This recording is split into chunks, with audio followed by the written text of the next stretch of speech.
Today 24 news सत्य परिस्थितीचा सविस्तर आढावा। बीड शहरातील नामांकित एमडी बालरोग तज्ज्ञ डॉक्टर संजय जानोळे हे वैद्यकीय सेवेसोबतच फिटनेस आणि धावण्याच्या क्षेत्रातही उल्लेखनीय कार्य करतात। गेल्या 6 वर्षांपासून ते बीडसह महाराष्ट्रातील विविध मॅरेथॉन आणि धावण्याच्या स्पर्धांमध्ये सातत्याने सहभागी होत आहेत। अलीकडेच त्यांनी दक्षिण आफ्रिकेतील आयोजित प्रतिष्ठित कॉम्रेड अल्ट्रा मॅरेथॉन स्पर्धेत सहभाग नोंदवत यशस्वीरित्या स्पर्धा पूर्ण केली। सध्या ते दररोज तब्बल 25 किलोमीटर धावण्याचा सराव करतात। वयाच्या 55व्या वर्षी देखील त्यांची ही जिद्द आणि शिस्त अनेकांसाठी प्रेरणादायी ठरते।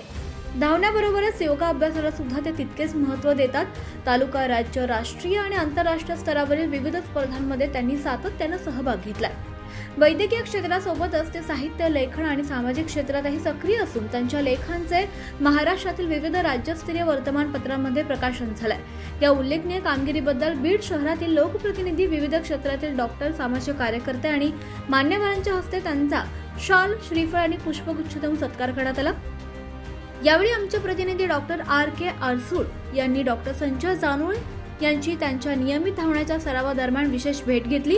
या ग्राउंड रिपोर्टमध्ये त्यांनी आपल्या फिटनेसचा प्रवास, आंतरराष्ट्रीय स्पर्धेतील अनुभव आणि निरोगी जीवनशैलीबाबतचा मनमोकळा संवाद साधलाय। बीड जवळील सह्याद्री देवराई या डोंगर परिसरात आपण निसर्गरम्य स्थानी इथं या ठिकाणी आलेलो आहोत। माझ्या समवेत बीड शहरातील नामांकित प्रसिद्ध डॉक्टर बालरोग तज्ज्ञ डॉक्टर संजय जानोळे साहेब हे माझ्या समवेत उभे आहेत। ते धावपटू आहेत। आंतरराष्ट्रीय देशामध्ये दक्षिण आफ्रिका या देशामध्ये त्यांनी कॉम्रेड अवघड स्पर्धेमध्ये, मॅरेथॉन स्पर्धेमध्ये सहभाग घेऊन आपल्या यशस्वीरित्या पूर्ण त्यांनी सहभाग घेऊन आपला सहभाग नोंदवला आहे।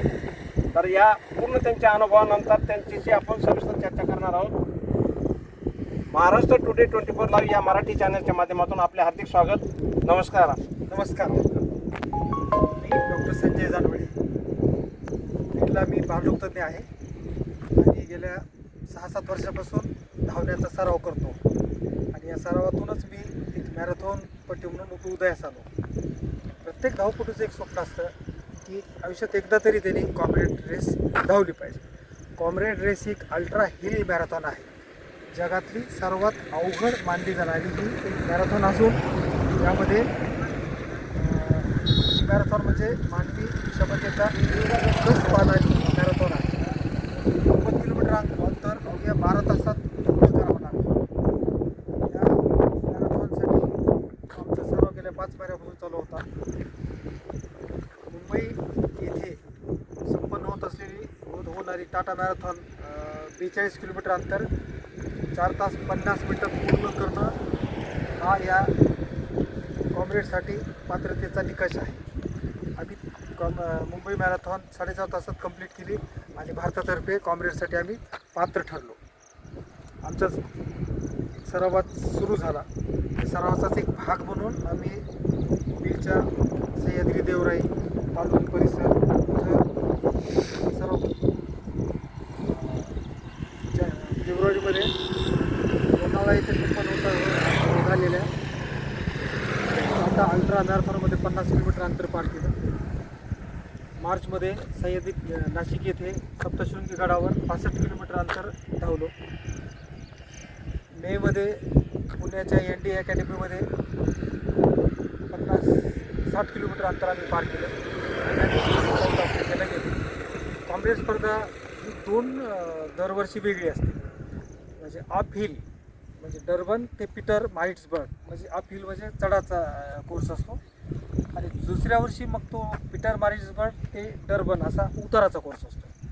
मी दोन्ही वर्ष पार्टिसिपेट झाला आणि दोन्ही वर्ष यशस्वीरित्या कॉम्रेड पूर्ण केली। यंदा 14 जूनला ती संपन्न झाली। आम्हाला जवळपास एक 86-87 किलोमीटर अंतर 12 तासात कंप्लीट करायचं होतं। स्पर्धा क्रॉस करताना आम्हाला 5 कट ऑफ होते। 25 किलोमीटर, 45 किलोमीटर, 65 किलोमीटर, 80 किलोमीटर हेही कट ऑफ पर्टिक्युलर वेळेत आम्हाला पूर्ण करायचे होते आणि धावण्यास सुरुवात केली 5:30 वाजल्यापासून।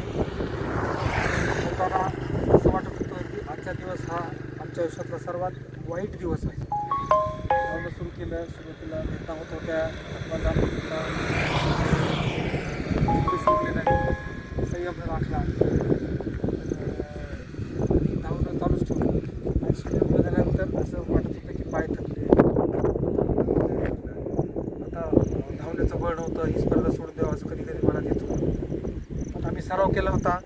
जाताना आमच्या मित्राने आम्हाला एक तिरंगा दिला होता आणि आम्हाला फिनिश लाईन क्रॉस केल्यानंतर तो तिरंगा तिथं फडकवायचा होता. आता मनात होतं की तिरंगा फडकवायचं म्हणून आम्ही सगळं बळ एकवटलं आणि धावण्यास सुरुवात केली. फास्ट पळालो आणि शेवटच्या 400 मीटर अंतर राहिलं. डोळ्यात अश्रू आले होते. इतर धावपटू धावत होते, पण मी माझ्या आयुष्यात माझ्या डोळ्यातले अश्रू बाहेर पडणार नाहीत याची दक्षता घेतली होती. 400 मीटर इतक्या वेगात धावलो आणि क्रॉस लाईन पार केली. शेकडो हजारो लोक आमचं टाळ्या वाजून स्वागत करत होते. क्रॉस लाईन पार केली, तिरंगा फडकवला.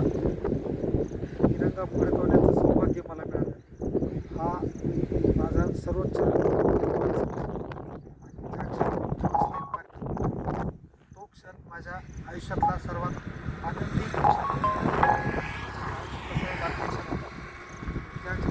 त्या क्षणाला माझ्या मनात असा एक आत्मविश्वास आला की मी आता आयुष्यात कुठलीही गोष्ट करू शकतो आणि हा आत्मविश्वास द्यायला मी तुम्हाला इथं आलो.